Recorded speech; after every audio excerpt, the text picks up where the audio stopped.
बिस्मिल्लाहिर्रहमानिर्रहीम। अस्सलाम वालेकुम नाज़रीन, आप यूट्यूब चैनल देख रहे हैं। मैं इमरान खान हूँ। पाकिस्तान की हुकूमत और पाकिस्तान की एस्टेब्लिशमेंट बहुत ज़्यादा दबाव महसूस कर रही है और ये दबाव बढ़ता चला जा रहा है जैसे ही अमेरिका में हुकूमत तब्दील हो रही है। जो बाइडन इंतज़ामिया के जाने से इनके ऊपर एक जो हाथ था वो हाथ ख़त्म होने जा रहा है और ट्रंप क्या अपना हाथ इनके सर पे रखेगा, ये एक बड़ा सवाल है। दिन कम होते चले जा रहे हैं, यानी 20 जनवरी को डोनाल्ड ट्रंप हलफ उठाएगा और डोनाल्ड ट्रंप के साथियों में से एक करीबी साथी रिचर्ड ग्रेनल ने लगातार ट्वीट्स करके अपनी आने वाली इंतज़ामिया का मूड बता दिया है। अब मामला ये है कि अगर ये ग्रेनल अपने तौर पे कर रहा होता या रिचर्ड ग्रेनल के दिमाग में ये अपनी इख्तरा होती तो 2, 4, 5, 6 ट्वीट्स के बाद वो रुक जाता। लेकिन लगातार जिस तरीके से उसने इस केस को उठाया, इसका मतलब है कि ये डोनाल्ड ट्रंप की पॉलिसी है या उसकी पार्टी की पॉलिसी है कि उन्होंने इमरान खान के बारे में या पाकिस्तान के बारे में जो बाइडन इंतज़ामिया का मौक़िफ़ है उसको तब्दील करना है। अब दो सवालात उठते हैं कि क्या ये रजीम जो पाकिस्तान में इस वक्त मौजूद है, इमरान खान साहब के बारे में देखें पूरी दुनिया इस बात पे कायल है। अक़वाम मुत्तहिदा कह चुका है, जितने लॉयर्स हैं वो ये कहते हैं। इवन आप किसी से भी बात करें of the record, Imran Khan के बदतरीन मुखालिफिन भी कहते हैं कि उसको गलत जेल में रखा हुआ है। और इमरान खान को जेल में रखने के लिए कोई 1-2 मुकदमात से तो काम चला नहीं, तो लगभग 200 के करीब मुकदमात बनाने पड़ गए, क्योंकि इमरान खान की पसली बहुत मोटी है। इससे पहले जो सियासतदान है वो एक आधे मुकदमे में काबू आ जाते थे। यहाँ इमरान खान साहब को काबू करना मुश्किल है, तो मामला चला गया 200 के करीब मुकदमात तक। अब मामला ये है कि डोनाल्ड ट्रंप के आने से पहले छोड़ेंगे या डोनाल्ड ट्रंप के आने के बाद छोड़ेंगे। देखें, एक तो मैं हमेशा से ये कहता हूं कि कोई पाकिस्तान के अंदर या किसी भी मुल्क के अंदर किसी दूसरे मुल्क की मुदाखलत नहीं होनी चाहिए उसके अंदरूनी मामलात में। लेकिन साथ ही साथ जो इंसानी हकूक़ के मामलात हैं, जबरी गुमशुदगियों के मामलात हैं, जहाँ इंसानी सानहात हो जाते हैं, वहाँ पे बिल्कुल पूरी दुनिया को राइट है कि वो दूसरे लोगों के लिए आवाज़ उठाए। जैसा कि हम गज़ा में फ़लस्तीनियों के लिए, कश्मीर में कश्मीरियों के लिए और दीगर बहुत सारी मिडल ईस्ट में मुख्तलिफ ममालिक में जहाँ जुल्म होता है, चाहे वो अमेरिका हो चाहे यूरोप हो, हम हर जगह पे आवाज़ उठाते हैं। मिसाल के तौर पर जब फ्रांस ने पाबंदी लगा दी और हिजाब के ऊपर एक मुतनाज़ किस्म के कानून बनाना शुरू कर दिए तो पूरी दुनिया ने आवाज़ उठाई, हमने भी आवाज़ उठाई। तो फ्रांस ये कह सकता था ये मेरा इंटरनल मामला है। तो इंसानी हकूक़ का मामला जो होता है वो कभी भी इंटरनल मामला नहीं होता। अब मामला ये है कि पाकिस्तान दबाव में क्यों आएगा या दबाव में क्यों आ रहा है, इसको ज़रा आप समझे। कुछ लोग ये कह रहे हैं कि क्या फ़र्क पड़ेगा, ठीक है पाकिस्तान की मईशत थोड़ी बेहतर हो गई है, लोग ये कह रहे हैं। वो कैसे बेहतर हो गई है मैं आपको भी बता देता हूँ। एक खबर भी मीडिया में चलाई गई और पाकिस्तान की मीडिया में खबर रिपोर्ट की गई, जनाब इमरान खान साहब ने कहा है कि पाकिस्तान की मईशत ठीक होगी, ये रिपोर्ट किया गया। लेकिन दूसरी जानिब जो पाकिस्तान तहरीक इंसाफ है उन्होंने इसका डिनाइल जारी कर दिया है। यानी जो सेक्रेटरी इत्तलात हैं शेख वकास अकरम साहब, उन्होंने कहा जी कि इमरान खान से मनसूब मईशत से मुतल्लिक गलत बयान चलाया गया कि इमरान खान ने बयान दिया कि ये इस हुकूमत ने पूरी मईशत बंद कर दी है। इमरान खान ने कहा है कि ये मसनूई इक़दामात हैं और मईशत तबाही के करीब आ गई है, ये कोई इस्तेहकाम नहीं है, ना ही मईशत मुस्तहकम हुई है। देखें, दिवालिया होने का पाकिस्तान के ऊपर एक बहुत बड़ा ख़तरा था। पाकिस्तान के वज़ीर दिफा बार बार कह चुके हैं कि पाकिस्तान दिवालिया हो गया। अब दिवालिया से बचने के लिए हमें बैरून मुल्क से पैसा चाहिए था। हमने IMF के साथ तारीख की बदतरीन डील की, जिसके नतीजे में हमने महंगाई के बम पाकिस्तानी अवाम के ऊपर गिराए हैं। अगर आज पाकिस्तान दिवालिया नहीं हुआ तो उसके लिए मौजूदा हुकूमत की कारकर्दगी को आप नहीं कह सकते कि इन्होंने बड़ा अच्छा काम किया या इन्होंने कोई अच्छी पॉलिसीज चलाई। हुआ यह है कि इन्होंने आलमी इदारों के कहने के ऊपर, आलमी मालियाती इदारों के कहने के ऊपर या उन्हें राज़ी करने के लिए महंगाई की सूरत में अपनी मईशत का सारा बोझ अवाम पे मुंतकिल कर दिया है। यानी जो पाकिस्तानी है उनके ऊपर मईशत का इतना ज़्यादा बोझ डाला है कि महंगाई कई गुना बढ़ गई है। और ये अदादोशुमार को मेरे ज़ाती नहीं है, ये पाकिस्तान की हुकूमत के इदारे हैं जिनके अदादोशुमार ये बताते हैं। सिर्फ गैस की कीमत में 850% तक इजाफा हुआ है। बिजली की कीमत के अंदर जो इजाफा है वो कई गुना है। हर चीज़ पाकिस्तान के अंदर महंगी हो गई है। पेट्रोल को 100 रुपये लीटर से ज़्यादा इन्होंने पेट्रोल बढ़ा दिया है। तो जितनी महंगाई इस रजीम ने की है उसकी वजह से अगर आलमी इदारों ने इनको पैसा दिया है तो आज ये बचे हुए हैं। इसको आप माशी इस्तेहकाम नहीं कह सकते। आपने दिवालिया होने से बचने के लिए आम आदमी को दिवालिया कर दिया पाकिस्तान में। हर आदमी जो है उसने इसकी कीमत चुकाई है। अब मामला यह है कि डोनाल्ड ट्रंप के आने से पहले अगर छोड़ते हैं तो उसके अलग असरात होंगे। सब कहेंगे डर गए, बुज़दिल हैं। और अगर डोनाल्ड ट्रंप के आने के बाद छोड़ते हैं तो उसमें इनके पास बार्गेनिंग की पोजीशन होगी। लेकिन क्या ये अमेरिका से बार्गेन कर सकते हैं? मुझे नहीं लगता कि अमेरिकी हुकूमत डायरेक्टली ये मुतालबा करेगी कि इमरान खान को छोड़ दो। डोनाल्ड ट्रंप का वैसे पता कोई नहीं, हो सकता है वो कर भी दे। लेकिन अगर वो ये नहीं करेंगे तो वो क्या करेंगे? लेकिन पाकिस्तान को जब भी IMF से एक किस्त चाहिए होती है ना पैसों की, जो अभी इनको चाहिए होगी कुछ अरसे के बाद, जब भी पाकिस्तान को IMF से पैसा चाहिए होता है अपना मुल्क चलाने के लिए, या आलमी इदारों से पैसा चाहिए होता है अपना मुल्क चलाने के लिए, तो पाकिस्तान की जो टॉप की लीडरशिप है, चाहे वो एस्टेब्लिशमेंट है या हुकूमत है, वो अमेरिका का दौरा करते हैं। और वो अमेरिका जाते हैं, वहाँ जाकर वो माहौल बनाते हैं, बातचीत करते हैं, यकीन दहानियाँ करवाते हैं और उन्हें मिन्नत तरला करते हैं, और उसके बाद जो है उनको एक नई किस्त मिल जाती है। अब अगली किस्त के लिए इनको दोबारा जाना पड़ेगा, या IMF के साथ इनके मामला ख़राब होते हैं, क्योंकि ये तो खसारे में जा रहे हैं, ये रेवेन्यू कलेक्ट कर नहीं पा रहे, यानी जो टैक्स जमा करना है वो हो नहीं रहा, अहदाफ पूरे नहीं हो रहे, IMF नाराज़ हो रहा है, IMF अपनी शराइत बदलेगा। IMF अगर अपनी शराइत बदलता है तो पाकिस्तान को उससे बचने के लिए अमेरिका की मदद चाहिए होगी। ये फिर भागेंगे अमेरिका में, तो तब ये अमेरिका के सामने रखेंगे क्या? एक आध दफ़ा वो इनको और बेल आउट कर देगा, इनको इमरान खान को छोड़ना पड़ जाएगा, या जो ज्यादती ये इमरान खान के साथ कर रहे हैं इन्हें बंद करनी पड़ जाएगी। लेकिन जब ये दोबारा जाएंगे तो फिर इनको फ्री एंड फेयर इलेक्शन भी करवाना पड़ जाएगा। अब पूरा निज़ाम जो है वो इमरान खान साहब से कुछ मांग रहा है। देखें, जो ढील या डील इमरान खान साहब से ये पूरा सिस्टम मांग रहा है, इमरान खान साहब वो नहीं दे रहे, क्योंकि इमरान खान साहब को आइडिया है कि मकबूलियत की जिस बुलंदी पे इस वक्त वो पहुंचे हुए हैं, ये उनके एक मौक़िफ़ की वजह से है। इमरान खान साहब जो डट कर खड़े हैं उसकी वजह से उनकी मकबूलियत में इजाफा हुआ है। अगर उन्होंने अपनी पोजीशन से कंप्रोमाइज़ कर लिया या अपनी पोजीशन से पीछे हट गए तो फिर उनमें और नवाज शरीफ में लोग मुमासलत ढूंढना शुरू कर देंगे कि नवाज शरीफ ने भी यही किया था तो इमरान खान ने भी यही किया है। बल्कि पीपल्स पार्टी वाले ये कहेंगे जनाब जरदारी साहब तो बहुत लंबा अरसा जेल में रहे, हालांकि जरदारी साहब ने वैसी जेल एक दिन भी नहीं काटी, या वो मुश्किलात उन्होंने नहीं देखी जो इमरान खान साहब को देखनी पड़ी। हाँ, नवाज शरीफ ने जरदारी साहब के साथ एक दो दफ़ा ज्यादती करवाई, लेकिन मैक्सिमम टाइम जरदारी साहब ने जेल के अंदर बुरा नहीं गुजारा। तो अब इमरान खान साहब से जो फेस सेविंग मांगी गई वो ये मांगी गई कि जनाब आप चले जाएं बनी गाला में, हम आपको कुछ अरसे के अंदर रिहा कर देते हैं, आप बनी गाला के अंदर रहें और हमारी हुकूमत को कुछ अरसा चलने दें। हमने ये हुकूमत बना तो दी है, ठीक है, हो गया।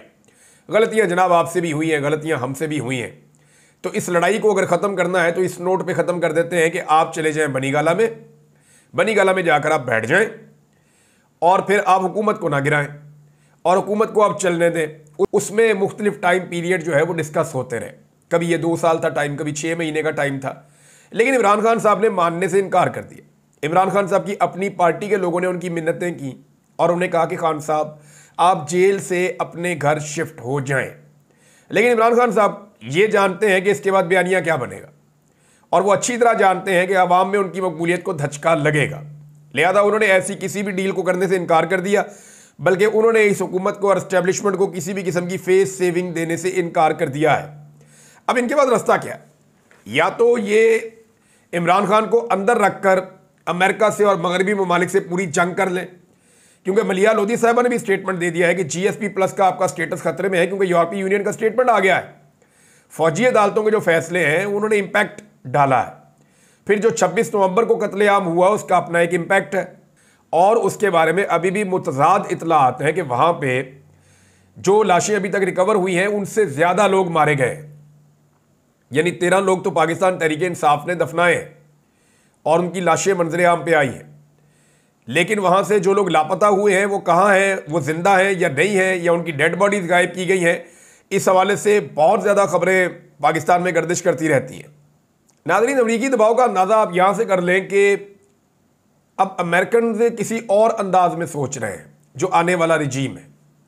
इससे पहले ये होता था कि अमेरिकन पाकिस्तानी एस्टेब्लिशमेंट को कंट्रोल कर लेते थे, पूरा पाकिस्तान कंट्रोल हो जाता था। फिर अमेरिकन पाकिस्तानी हुकूमत के साथ डील कर लेते थे, पाकिस्तान कंट्रोल हो जाता था। तो वो चंद लोगों से राब्ते में रहते थे। लेकिन अमेरिकन ने पिछले 70 साल में पहली मरतबा अपना फॉर्मूला बदला है और उन्होंने डायरेक्ट आवाम के साथ डील करना शुरू किया है और सोशल मीडिया ने इसमें बड़ा इंपॉर्टेंट किरदार अदा किया है। पाकिस्तान तहरीक इंसाफ के अंदर से और बाहर से जो लोग पाकिस्तान तहरीक इंसाफ के सोशल मीडिया पे तनकीद कर रहे थे, अब उन सब लोगों के पास सोशल मीडिया का कोई जवाब नहीं है।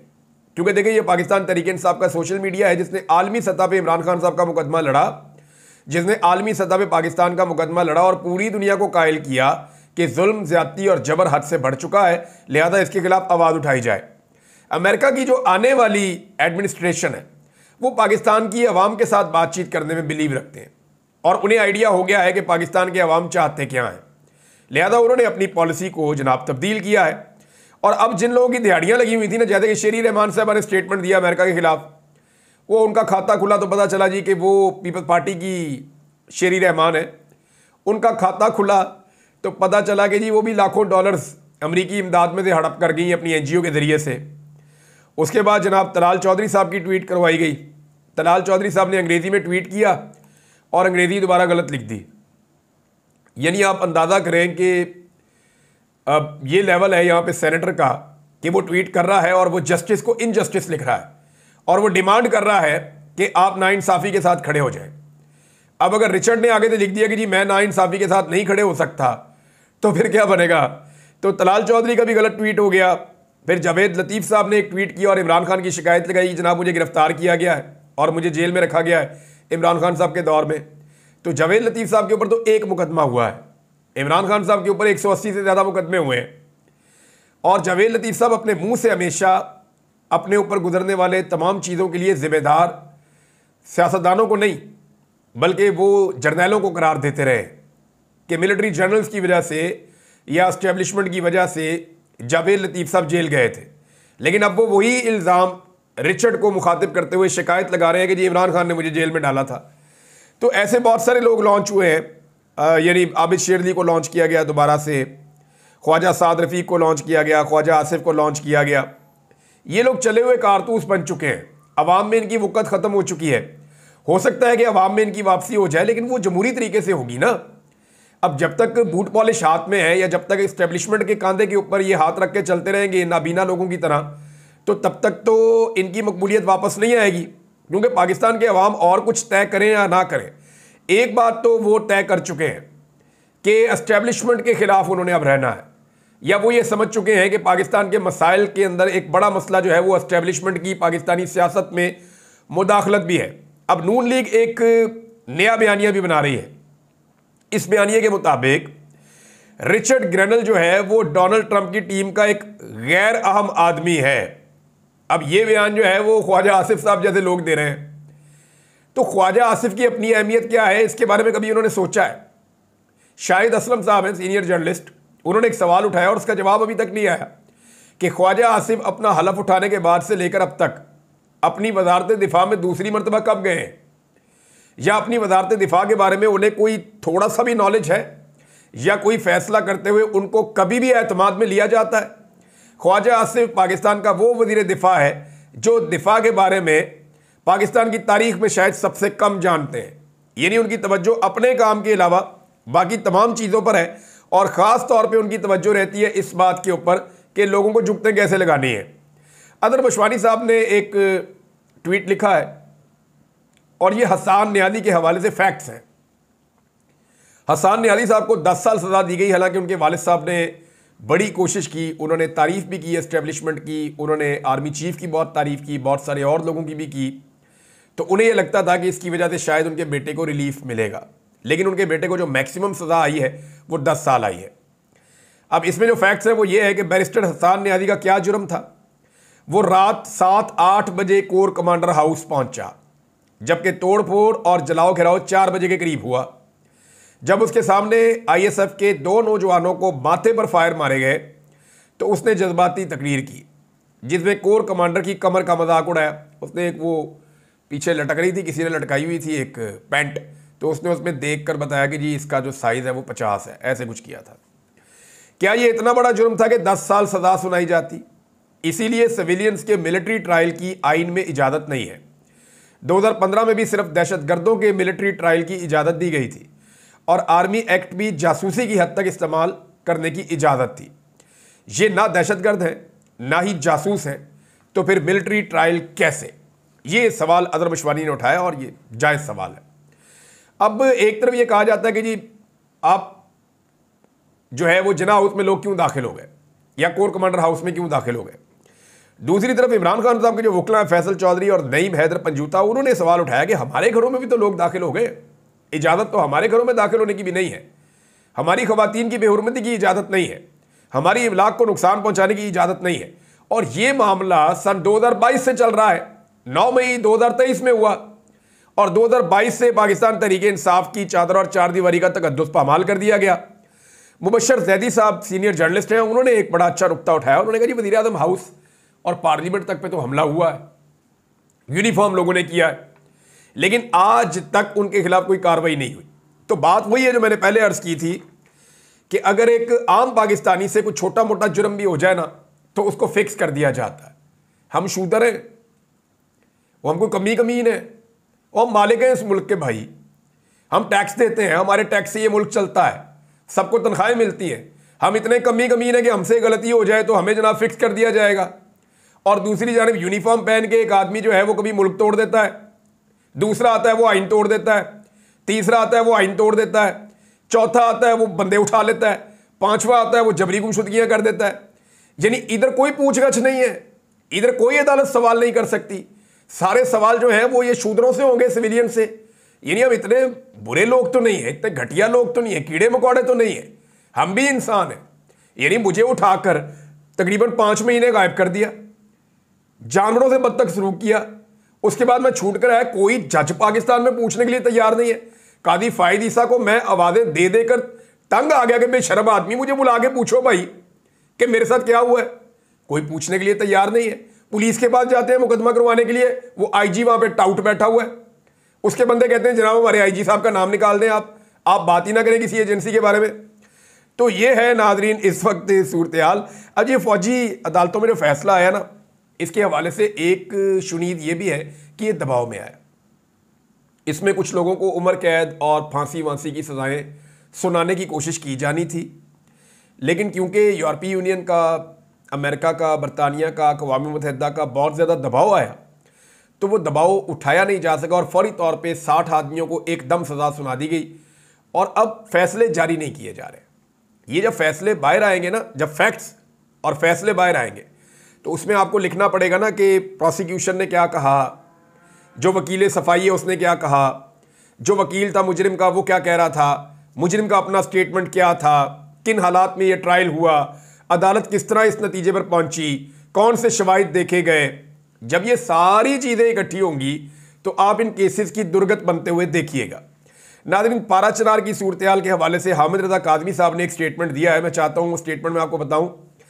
इसमें पाकिस्तान भर में एहतजाज चल रहा है और धरने दिए हुए हैं मजलिस वहदतुल मुस्लिमीन की कॉल के ऊपर, और पारा चनार में शदीद सर्दी के बावजूद बहुत बड़ी तादाद में लोग धरना देकर बैठे हुए हैं कि रास्ते खोलो। रास्ते खुल जाए तो पाकिस्तानी बहुत सारा सामान भिजवा देंगे, हुकूमत की ज़रूरत भी नहीं पड़ेगी। पाकिस्तानी इस बात को समझते हैं और जानते हैं कि अपने लोगों की मदद कैसे करनी है। अब तक के लिए इतना ही। अपना ख्याल रखिएगा, अपने इस चैनल का भी। अल्लाह हाफ़िज़।